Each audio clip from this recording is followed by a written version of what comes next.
السلام عليكم ورحمة الله وبركاته، مساكم الله بالخير ويا مرحبا. كيف الحال وشلونكم؟ عساكم طيبين ومن الله قريبين. الله أن يسعدكم في الدنيا والآخرة ويوفقكم ويعطيكم من يرضيكم يغنيكم من فضله رب العالمين. اذكروا الله يا اخواني، صلوا على الرسول، اللهم صل وسلم على سيدنا محمد. القصة هذه طلع معكم، هذه قصة مؤلمة، فيها ألم، فيها مشاكل، فيها أمور كثيرة. هذا طلع معكم رجل متزوج وجاء له 2 أولاد. بعد الأولاد هذا ما جاء له أحد، جلس 35 سنة. العيال كبروا، توظفوا، تزوجوا. بعد ما مضى 35 سنة من يوم جو العيال ذالا، راح تزوج له حرمة ثانية، لأنه قال يمكن الحرمة المشكلة من الحرمة الأولى، وتزوج حرمة ثانية. قعدت عنده 4 سنوات ما حملت. راح سوى فحص في مستشفى، طلع عنده فحص انك عقيم. قال انا عندي عيال، ماني كيف عقيم؟ قال التحاليل كذا انك عقيم. راح واحد ثاني ومثله، راح للثالث ومثله. اخر شيء سافر خارج السعودية وراح المستشفيات معتمدة واطباء كويسين، عمل عندهم فحوصات كل شيء زي ما قالوا الاولين. قالوا له قال انت ما تنجب نهائيا. الان ما يدري وش اللي حصل، العيال ذول ما هم جايين وكيف جو، ما يدري وش المشكلة. رجع للسعودية وجاء عند زوجته الأخيرة وقال يا فلانة أنا والله إني ودني ننفصل عن بعضنا. هو ما يبغى يعلمها، ما يبغى يقول في كذا وفي كذا، ما يبغى. وقالت ليه وليه وش سويت وش سويت غلط؟ أنا ما سويت. قال والله ما سويت غلط ولا سويت شيء، ولكن الحمد لله كذا، وأنا حسيت بريح نفسي وأنا تعبت من هالكلام هذا، يعطي معاذير غير لائقة، بس ما يدري وش يقول. وفعلا طلقها. جاء ابوها واخوانها له وقال علمنا وش في البنتنا وش اللي نتلاقم فيها. قال والله ما فيها الا الخير، والله اني احبها، ولكن هذا مقسوم، وانا نويت عاد اطلقها وبها ترزق الله.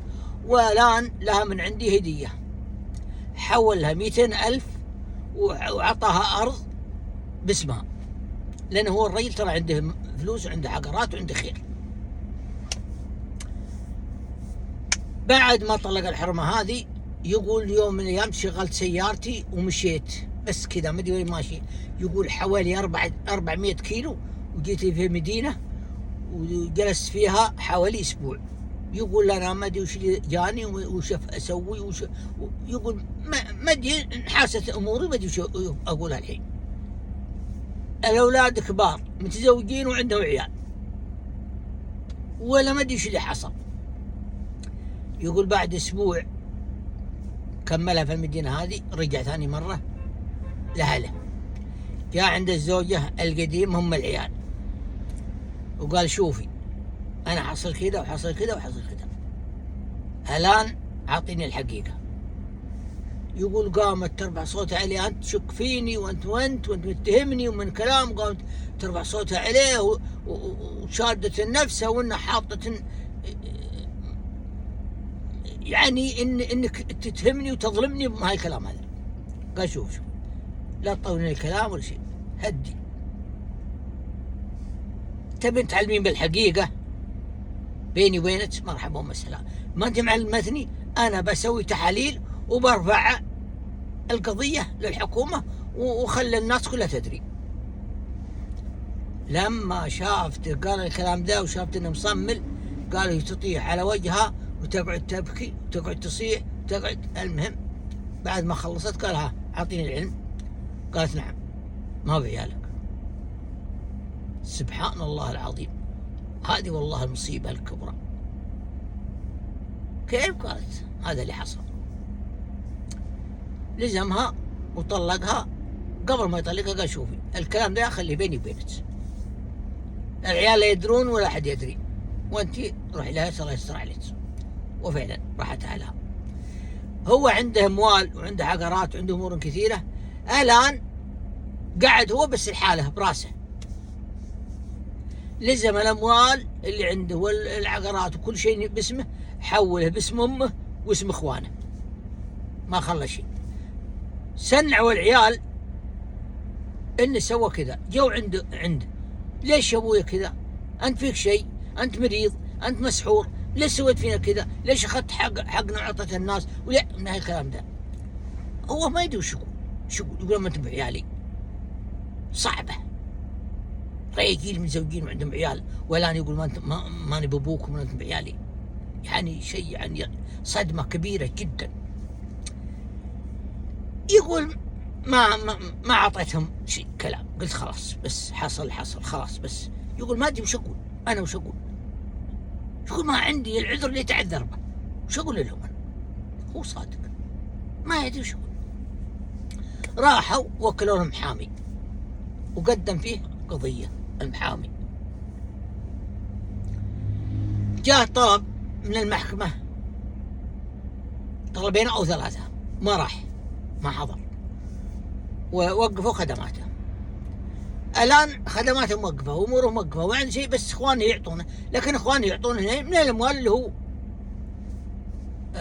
حولها باسمهم. الآن هو يقول أنا وش أسوي؟ أبيكم تعطوني الرأي، وأبي المتابعين يعطوني الرأي، إيش الطريقة اللي أنا أعملها؟ وش أقول؟ والله أنا مصيبة يا إخواني، مصيبة كبيرة جدا. رجال ومتزوجين وفي وظائف، والحين شو يقول لهم؟ يقول ما أنتم بعيالي. مصيبة. المهم الرجال الحين يقول أنا بلشان بحالي،